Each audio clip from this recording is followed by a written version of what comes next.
Terminator Dark Fate, the 6th Terminator movie, and yet the fourth third Terminator movie. We're going to talk about that here in a minute. The trailer came out. I heard rumors about this movie for a while. I did my thoughts on it, but I want to do a more in-depth discussion, not just on the trailer, but also on where this franchise is going in the future. This is now the 6th Terminator film, and many fans feel like they were never able to capture the magic of the first two. And I'm one of them. I think the same thing. Even though I liked 3 and I liked 4 and 5, I liked it the first time I saw it, then it really didn't age very well. It's not a very good film. I don't hate any of them or anything. 1 and 2 were very special. Obviously, James Cameron, for all the crap he got for Avatar, in the 80s and 90s, you couldn't really screw with him. He was the top director in the business as far as quality films go and changing the genre.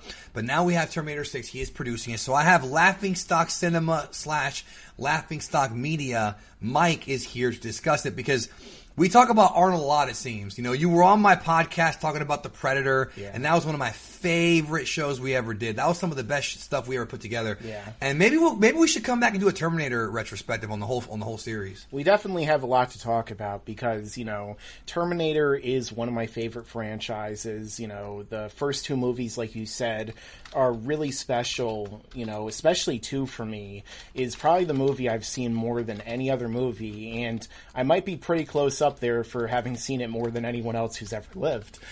So, when you think about it, it's just kind of a shame when we see the current state of the franchise after such amazing, beginnings to this franchise. Terminator 2 is your favorite movie of all time, right? And it's considered one of the greatest sequels of all time, like right up there with Empire Strikes Back, Godfather Part 2. And it wrapped up the story relatively well. And then with 3, they kind of went back and erased 2. But earlier when I said that we have 4 Terminator 3s, let me talk about what we're referring to here. Terminator 2, The Ride at Universal was directed by James Cameron and is a sequel to 2 and does have a definitive ending. It does break the time travel rules because you can't go into the future. Remember, the rules that Kyle Reese said is you can't go back. You can only go use the time machine once. Yeah. But they broke that in this movie.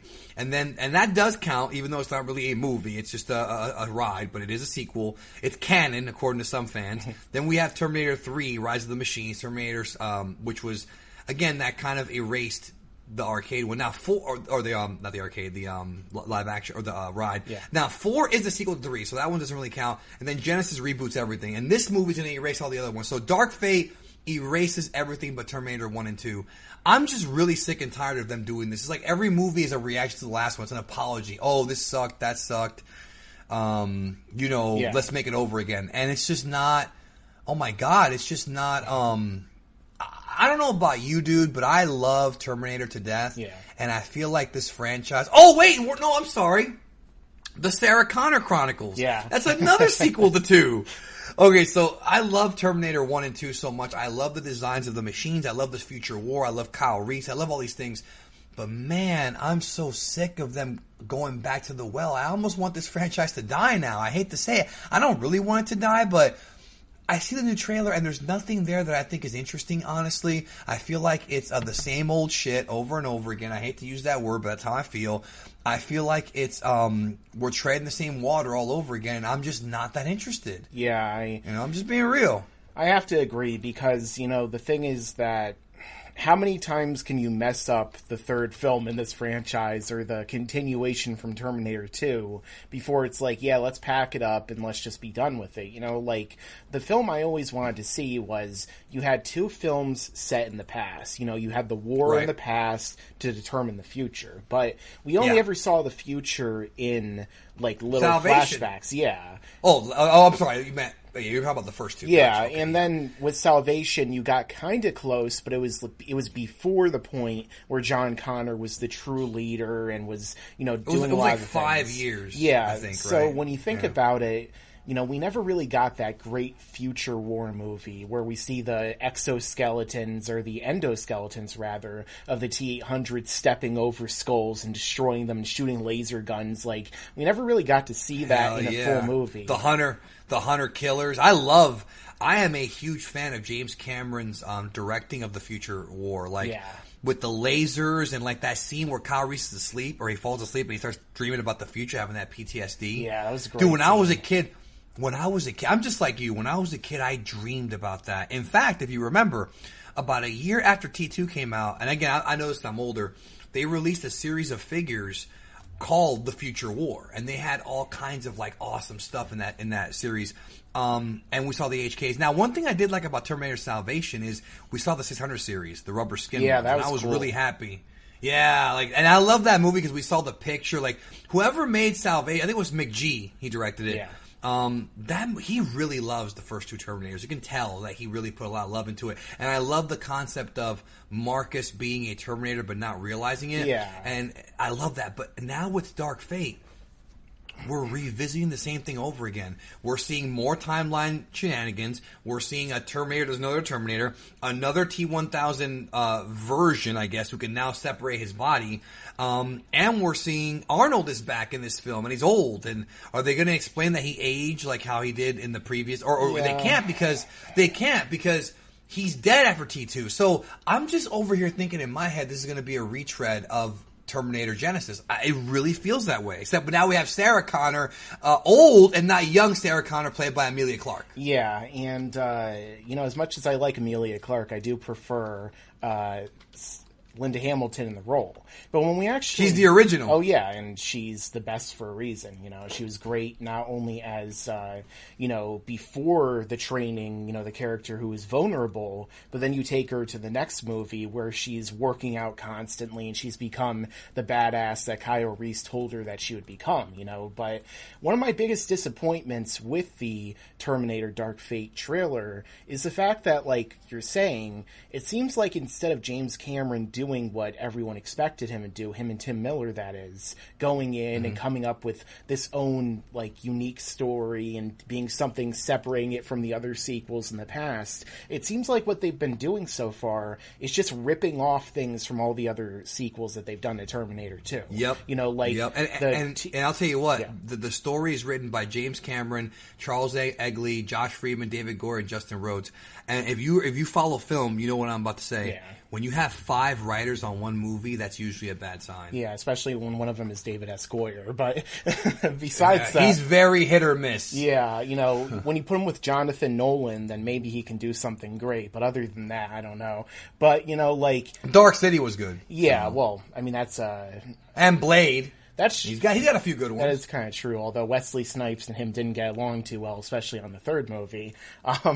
But, when it comes down to it, you basically have this, this guy who's playing the new Terminator, Gabriel Luna, and, he's basically a knockoff of the TX, except he also has powers that, I guess... Of the T-1000. Yeah, where he has, the separate... the skin over him like the TX did, but it can also become like another T-1000-esque kind of Terminator. It's like two separate, it's like what Tien does in Dragon Ball. He creates a clone of himself, essentially. Yeah. And they both have their own brain. Yeah, and it's weird, though, because, I never really liked that idea of TX, because when you go back to what James Cameron said about the T-1000, every single one of its molecules is its own processor. So it's kind of like, the dub version of Cell from Dragon Ball Z, where if one cell survives, it still exists, but when you think about it, I think one of the other things I should bring up is the effects.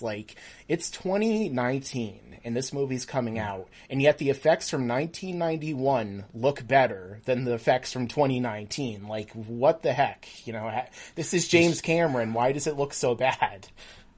Well, he's not directing, he's only producing. But the thing also that I want to point out is whenever they list one of these guys as producer, it doesn't necessarily mean they actually produced the film. Yeah. For example, John Carpenter, whenever you see Halloween films, he doesn't even do anything, really. He's a consultant sometimes, but he doesn't really produce the film. He's not really there in the trenches. We don't know. Until the behind-the-scenes stuff comes out, we really don't know how much James Cameron was involved. But I do agree with you in that it just feels like stuff we've seen with the sequels. So you're going to erase the sequels, but you're going to do the same thing that they did. And also, the return of Linda Hamilton. Now, I'm okay with this, but it really screams like Halloween 2 or Halloween 2018, when they brought back Jamie Lee Curtis. I feel like Stallone with the Expendables kind of started this whole thing where it's like, okay, we're going to bring back the action heroes of the past. Yeah, they're older. That's certainly true. But we're going to bring them back to kind of please the fans. And we've seen that so many times where we have the older action heroes coming back. Now here we go again with Linda Hamilton. You know, I can't wait for the next Alien prequel to have Sigourney Weaver. Yeah, and she's coming back. And I get it because they are iconic characters. But I'm with you. I actually would have preferred a straight-up future war movie, like a Saving Private Ryan type film, but with that look. Saving John Connor.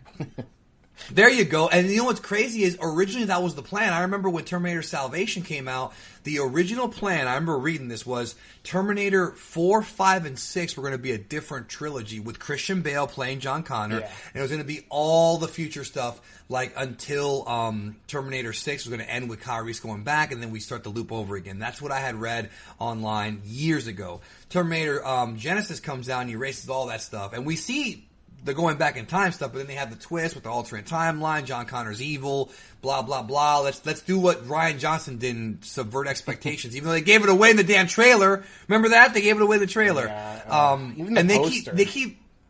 Even the poster, and they keep making these new like Terminators that are more advanced than the last. But is it just me, or is Rev 9, who's a Terminator in this movie, he doesn't seem to be that much more powerful than the TX or the T9000 or whatever from Terminator Genesis? Well, like, I feel like he's only slightly stronger than the T1000 based on what we're seeing. Yeah, like, and one of the things is too, like, after the ride where we see the T1 million, basically, you know, and the giant spider, yeah, and then after Terminator Salvation, where they have the giant, like, mechanical giants basically that are picking people up and putting them in prisons and stuff. You know, seeing a guy that like Gabriel Luna, who is super unassuming, and, you know, having him basically just be kind of like a T-800 with T-1000 over him, I don't know, it just isn't very intimidating to me. And one of the things is, too, like, it comes down to how you use them, because even though, like, Arnold, the T-800, was super outmatched in Terminator 2,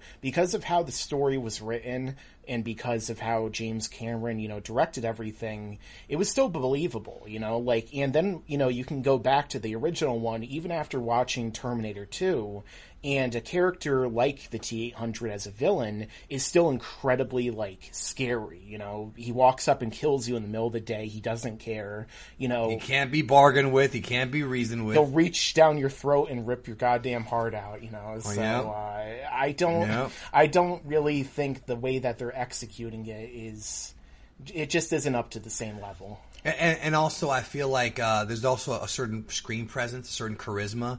Arnold is a big dude, especially in '84, and he's an intimidating freaking guy, and he plays a robot better than anybody. And then we have Robert Patrick, who's not as big as Arnold, but he has that certain kind of charisma, the way he carries himself, his presence, like this scary freaking guy. Yeah. I mean, Robert Patrick, you could make an argument that T-1000 could be one of the great horror villains of all time, because dude, like, he's like, when he sees Johnny, he starts running really fast, kind of comically, like, da-da-da, da-da-da, you know, with the music, and it's like, oh no, and he's like running, and like, you know, cops are already scary as is for people, especially for teenagers who are rambunctious, like him and Bobby Budnick were in that movie, but, right, but like, with Gabriel Luna, like, okay, like, look at Genesis, you have the T-5000, the T-3000. I don't think Jason Clarke is that intimidating. No. I really don't. Now, Matt Smith is, and there's all kinds of crazy rumors about him playing a Sith Lord or whatever, a Knights of Ren in Episode 9. That's a different story. I could see that. Right, well, that's the rumor, is that he's one of the Knights of Ren. But Jason Clarke, you know, is John Connor, who becomes the T-3000. And it just felt like it was, okay, let's change this over. And then we have Matt Smith, the T-5000, who's basically the embodiment of Skynet. He's basically like Skynet if it were a physical manifestation. Yeah. And it's like, how is this Rev 9 thing gonna be able to... I'm sorry, but Gabriel Luna is not very intimidating. Yeah. Just my opinion. And I don't think the powers of this thing are gonna be that impressive. I mean, yeah, it's two Terminators against a bunch of humans. Is Arnold gonna join the fight? Is he gonna... And why are they going after, you know, a bunch of Mexicans? That's essentially what I want to know. Is this... Did Trump's... No, I'm not even gonna go there, bro. But it's an obvious joke, isn't it? I won't be surprised if we hear that. And, you know, one of the biggest concerns for me about this movie is the political element. You know, like, it's not like Terminator has always been completely bereft of politics. You know, obviously, things about... Well, the big warning was be careful. Yeah, be careful about technology and nuclear war. Yeah. That's been the whole thing. Yeah. But, like, I don't really like the idea of transitioning that into something about gender politics or, you know, like, who is currently sitting in the White House, you know, and let's make it about, like, immigration, if that's what it's going to be. You know, obviously, we haven't seen the movie. I mean, I was only kidding. Yeah, I mean, we haven't seen the movie yet, but a lot of people are speculating that it's going to take that more political route, and, like... I hope not. I don't know. I don't feel like seeing a movie that's going to take something that could have been great and then just turning it into a political statement. And you really can't say that Linda Hamilton, Sarah Connor is going to be women empowerment, because they already did that in Terminator 2. She's a badass, and that's what I love about James Cameron. Is in the first film you have Michael Biehn as Kyle Reese, and you know, he is an alpha playing a beta, because you don't fall in love with a picture, and he did. He's a beta. But he was the hero, and, you know, Arnold was the villain. Then in 2, she's a total badass. She was before all this freaking Captain Marvel nonsense and, Ghostbusters 2016, James Cameron was doing this with not just with Ellen Ripley, but also with Sarah Connor. We have 2 very, very brave women. I mean, dude, Ellen Ripley took on the freaking Queen by herself. And she won. What's up, bitch? And she won. And the Queen was gigantic. I mean, that scene where you first see the Queen in Aliens is like super intimidating, dude. Like, you know, when you see the eggs everywhere, like, oh my God. And then it only attacks her once she goes for the eggs, which is another little great with the flamethrower. But, you know, one of the things I would like to expand upon what you're saying there is that one of the reasons it worked really well, I feel like, and one of the reasons it works compared to what's happening recently with the movies you mentioned, is because them being female was only really secondary. You know, like, Ellen Ripley could have been a guy, but it was a woman. You know, like, it didn't matter what gender they were. They just were well-realized, badass characters. So, yeah. Part 1, they were kind of scared, and Part 2, they were like, in both movies, they were like, screw it, I'm gonna fight.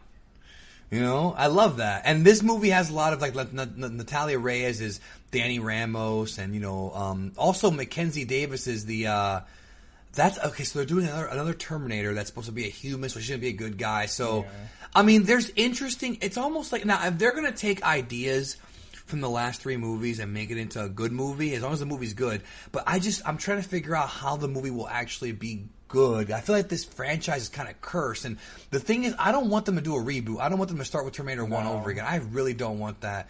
But where is Skynet coming from? What are they going to go ahead and say, well, T2 didn't really happen now? Like, it's so confusing. Like, I'm so conflicted as a fan, because I love this franchise and yet I want it to die, and that's very rare for me to actually want that. Yeah, I mean, if unless they do a future war movie like we talked about, that's different. I think the destination they should go is either the future for the future war or to the distant past. You know, like, for example, if they were to do Back to the Future 3 kind of with Terminator, where they send the T-800 back in time to the Old West, to the Wild West, to where to kill Abraham Connor, or something, right? He has to defend it, and then we find out Abraham Lincoln was actually a robot that was going to kill him at the play, so he shot him in the head from behind, and he blamed it on John Wilkes Booth. Jesus Christ, you are targeted for termination. I know that. Judas will betray you. Yeah, I know this already. Please, I'm having a stressful day. What are you, a glutton for punishment? That's right, he did say that. He kept shooting him, he kept bringing him back to life. Stop shooting Judas! Yeah, that's a classic MTV skit from, like, or not MTV, Mad TV from the first. So you said you had a lot of issues with this.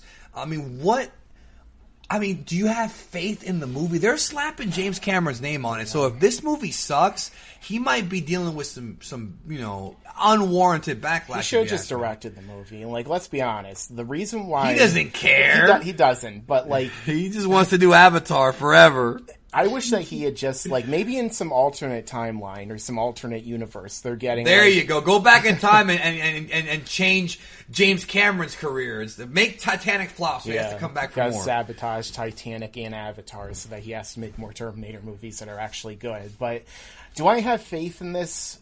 Not really. Like, after the trailer, like, it could just be a bad trailer. We could have some amazing scenes with Arnold being a badass, but that's assuming that he actually is a Terminator, and... I think he is, because in the cast it actually says T-800 Model 101, so...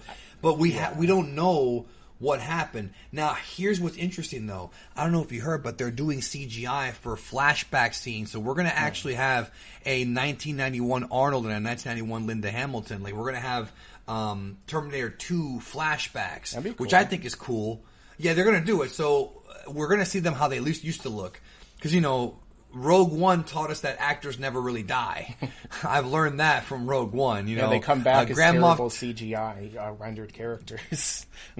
But some of it's not that terrible. No. That's the scary part. Is that you're right. It's terrible, but it's distracting. But it's also creepily realistic. Yeah, Peter Cushing looked realistic in most of the scenes. There were a couple, though, I felt like they should have just not even shown him on screen because, like, how it just the budget for those scenes might not have been as high, I guess you could say.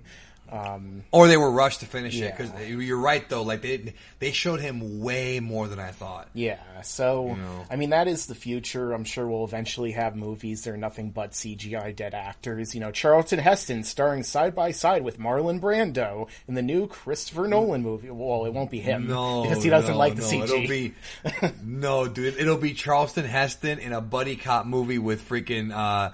with Dwayne Johnson, bro. That's what it'll be, bro. That we'll get Kevin Hart starring Kevin Hart and Bruce Lee in Rush Hour 5. I don't even know, bro. Like, they'll do like whole CGI fights between dead martial artists. You know what that is? But that's George Lucas's dream right there. We don't really need actors. We can just use a computer. Why not? He'll do like a super special edition of all the movies where he replaces them all with CGI characters. Well, back when we were making the movies, we didn't have CG characters, so I had to use actors who sucked. I love Carrie. Rest in peace, but this is better.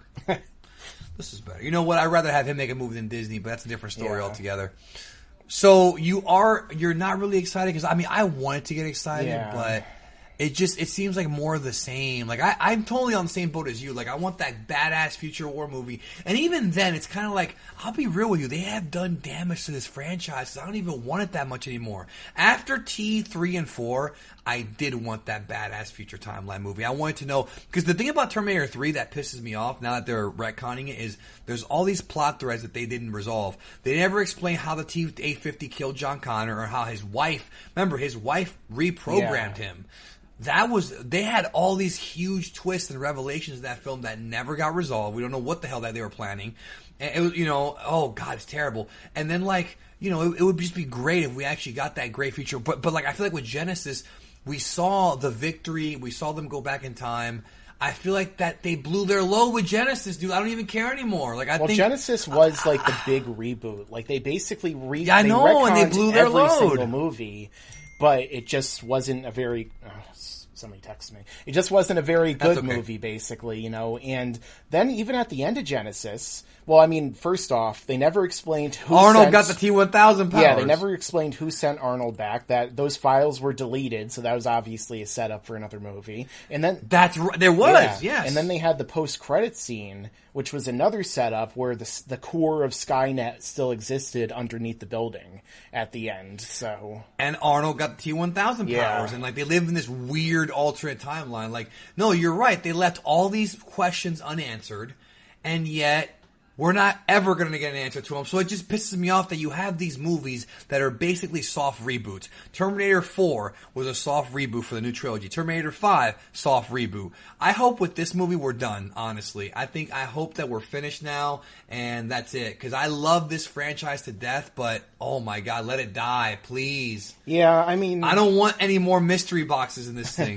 No. Although I think that JJ might direct a decent Terminator movie, but as long as he doesn't have the Terminator start randomly screaming and having emotion like he did with Spock. He'll just charge free. He'll just copy James Cameron like he does everybody else. And then Rian Johnson will direct the next one. He'll just kill everyone off and just be like, "Well, I subverted your expectations." He kills off Sarah Connor in the first 5 minutes of the movie after making mama jokes. He'll do it just like in Halloween Resurrection. You know what I realized about how stupid Last Jedi is, bro? I can't wait to get back on Xeon's channel so we can debate this. What about how at the beginning of the movie when Poe Dameron's making those Yo Mama jokes to Hux. Hux, and Hux goes, "There will be no surrender," and it's like, if there's no surrender, why are you even talking to him? Why aren't you shooting him? Like, and there, I just hit me when I was like, wait a minute. If there's really a no surrender clause and Snoke wants to kill them all, why are you talking? Just shoot the guy. Really kill him. It's dumb. God, that movie's so dumb. If Snoke can reach across the galaxy or wherever he was to move Hux around, why can't he just snap Poe Dameron's neck while he's flying his X-Wing? That's an even better point than I even thought of. You're right about that, dude. So many plot holes in that movie. It makes the prequels almost look competently written. Almost.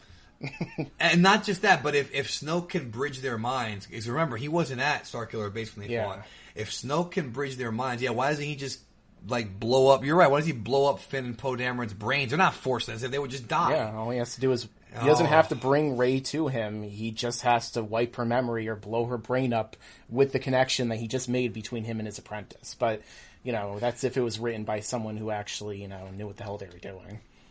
They almost, what they did was they made the Force too powerful and they didn't make it powerful enough.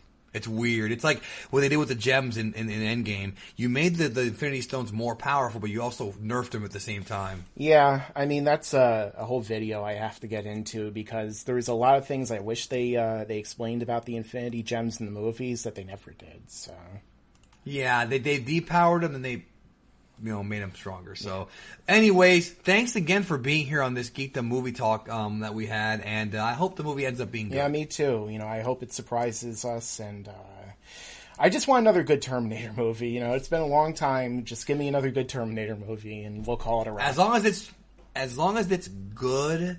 I'm not expecting greatness. I'm not expecting T1 and T2 levels of excitement because those movies were brilliant, and people gotta stop sleeping on T1, bro. I know T2 is loved, but Terminator 1 is a brilliant film, and some people like 1 more than 2. Yeah. Sometimes I like 1 more than 2 because 1 does have a much creepier, much more horror aspect to it. It really does mirror Aliens. Even though I like Aliens more. Yeah, it's scarier. Plus, I'll be real, that scene where Arnold comes out of the fire and not Arnold, when the T-800 comes out of the fire and it's dude, it looks. It's CGI, but it's creepy, dude. And the way and the music, dun, dun, dun. You see the eyes. And that was the realization that Kyle was not lying. This is not some nut job that the cops told you that was on a PCP and all this stuff. No, this is an actual machine from the future. Look at his damn skeleton. That's what a great movie, Terminator 1. It really is. And I can understand why some people prefer it to the other, to 2. Even though I prefer 2, just like I prefer Aliens. I love both. But I went back and forth on Alien and Aliens, my most recent rewatch. Now I prefer Aliens. So, all 4 of them are excellent movies. And 2 of them were from James Cameron, so that says a lot.